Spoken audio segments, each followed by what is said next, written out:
Hello বন্ধুরা, আশা করি সকলে ভালো আছেন এবং সবাই সুস্থ আছেন। বন্ধুরা, আজকে এই ভিডিওতে আমরা এসিডিসি লাইট সম্পর্কে আলোচনা করব।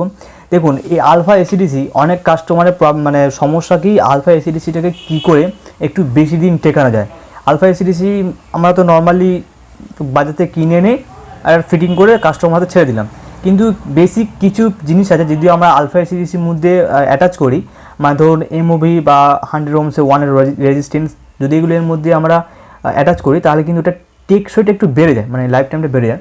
তো সেটাই আমি আলোচনা করবো বা সেটাই আমি পুরো লাইভ প্রুফ দেখাবো এই ভিডিওর মধ্যে। ভিডিওটা কিন্তু আপনারা পুরোটা দেখবেন, তাহলে কিন্তু আপনারা শিখতে পারবেন বা জানতে পারবেন, ঠিক আছে।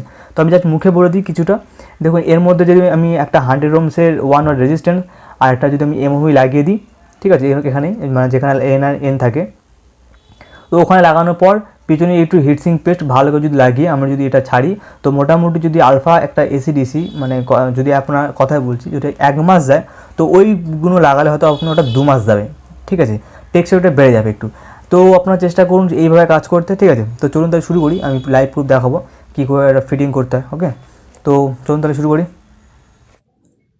তো বন্ধুরা, আমরা চলে এসেছি সোল্ডারিং করবো। এবার দেখি যে আপনাদের কীভাবে সোল্ডারিং করবেন। এটা হচ্ছে এল আর এটা এন।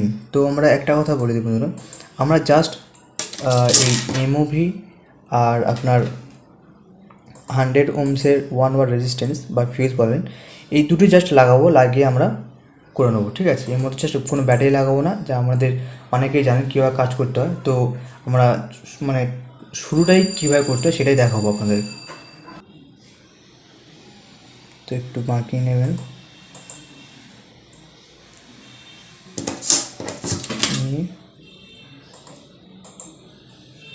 এল আর এন এই দুটোর মধ্যে একদম বসিয়ে দেবেন। এই দেখছেন বন্ধুরা, আমাদের এটা লাগানো হয়ে গেছে, ঠিক আছে। তো এই এমওভিটা এই এল লাইনের জায়গা লাগানো হয়ে গেছে। এবার লাগানো হবে আপনাদের 100 ওহমসের রেজিস্ট্যান্স, এটা লাগানো হবে।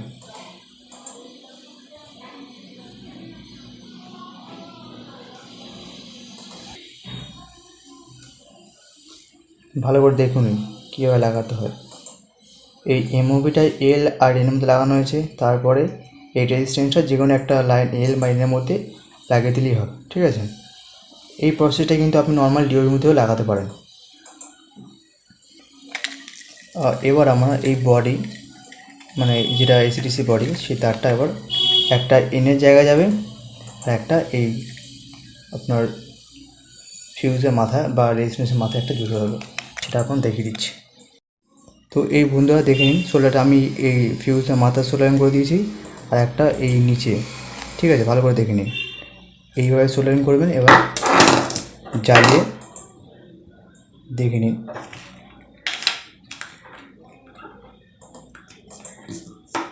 দেখছেন আমার এটা হোল্ডার প্রবলেম, তাও এরকম হচ্ছে। তো আপনারা এইভাবে লাগিয়ে যদি মার্কেটে বিক্রি করেন, তো আশা করি আপনাদের খুব বেশি তাড়াতাড়ি কাটবে না। আর আমি পুরোটা করলাম না, কারণ এখানে ব্যাটারি কানেক্টর আছে, যেটা আপনাদের সকলেই জানেন কীভাবে লাগাতে হয়। তো আমি জাস্ট প্রথম শুরুটা দেখিয়ে দিলাম যে যেটা আপনাদের সুবিধা হয়, মানে এই প্রসেসে করলে আপনার লাইট সহজে কাটবে না, এটা 100% সহজে কাটবে না। তো বন্ধুরা, আজকে এই পর্যন্ত। যদি ভালো লেগে থাকে, যদি মনে হয় আপনাদের খুবই উপকার হয়েছে, তো প্লিজ লাইক, শেয়ার, কমেন্ট করবেন এবং সাবস্ক্রাইব করতে ভুলবেন না।